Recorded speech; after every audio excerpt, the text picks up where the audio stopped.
आए जी आए, हुसैनी सबील पिए, आए जी आए। ये लें जनाब, हुसैनी सबील पिए।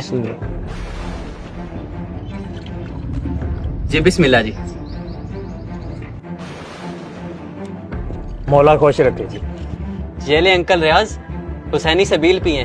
तैयब, तुम तो सुन्नी थे और ये काले कपड़े और ये सबील, ये सब क्या कर रहे हो?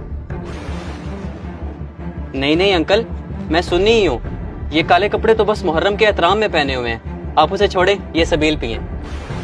सुन्नी तो ये काम नहीं करते, मुझे लगता है तुम शिया हो गए हो। आप यहाँ बहस मत करें, लोग बातें सुनाएंगे। आप घर चलें, वहाँ बैठकर बात करेंगे। तुम जैसों से हमारा कोई ताल्लुक नहीं। खबरदार, हमारे घर में कदम भी रखा तो।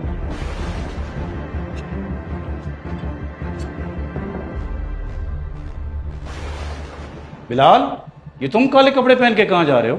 अब्बा जान, वो मेरा दोस्त है ना तैयब, उसने हुसैनी सबील लगाई हुई है, मैं वहीं पे जा रहा हूँ। तुम्हें जरा भी मेरी इज्जत का ख्याल नहीं है। लोग तुम्हें काले कपड़ों में देखेंगे तो हमें सब लोग शिया समझेंगे। अब्बा जान, इसमें इज्जत की क्या बात है? मैं कौन सा कोई जुर्म करने जा रहा हूँ, बस लोगों को पानी तो पिलाना है।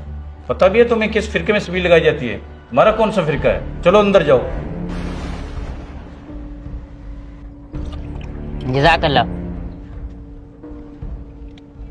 ये बिलाल अभी तक क्यों नहीं आया? इसे कॉल करता हूँ। बिलाल यार, कहाँ रह गए हो? जल्दी आओ, यहाँ सबील पर बहुत रश हो गया, मैं अकेला हूँ। यार मैं नहीं आ सकता, अब्बू ने मुझे मना कर दिया है। तुम घर आओ और अब्बू से बात करो। और यार, तुम्हारे अब्बू मुझे तरह तरह की बातें सुना कर गया है। मैं तुम्हारे घर कैसे आऊँ? उसने घर आने से रोक दिया है। अच्छा तुम ऐसा करो, मस्जिद जाओ, अब्बू भी वहीं गए हैं, मैं भी आ रहा हूँ। ठीक है, मैं आता हूँ।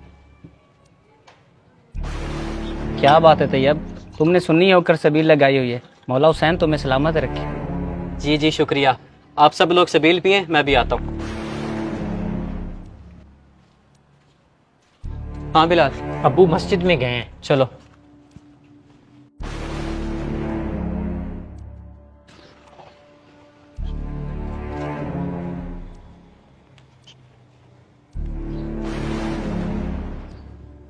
और तुम्हें मैंने मना किया था ना घर से बाहर नहीं आना। और तुम मेहरबानी करो, मेरे बेटे का पीछा छोड़ दो, इसे अपने मसलक पर ही रहने दो। ठीक है अंकल, मैं आपके बेटे का पीछा छोड़ दूंगा, लेकिन आप मेरे कुछ सवालों का जवाब दें।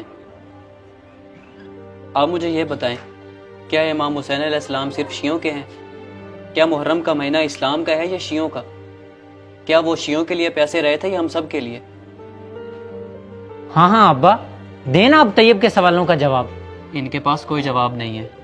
देखिए अंकल, हमें चाहिए कि इस महीने को शिया सुन्नी वहाबी बनकर ना मनाएं, बल्कि हुसैनी बनकर मनाएं, क्योंकि उन्होंने हम सब के लिए कुर्बानी दी थी। वो हम सब के लिए पैसे रहे थे। और ये काले कपड़े और सबील, ये सब उनकी याद में है। इनका ताल्लुक किसी फ़िरके से नहीं है। हमें चाहिए कि हम इस महीने को फ़िरकाबाजी से पाक होकर मनाएं। ये वो महीना है कि जिसमें इमाम हुसैन ने मुसलमानों को एक होने का दर्स दिया था और इस्लाम का परचम बुलंद किया था।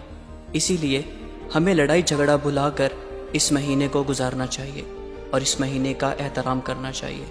अगर आपको हमारा ये मैसेज पसंद आया तो इसे ज़रूर शेयर करें। शुक्रिया।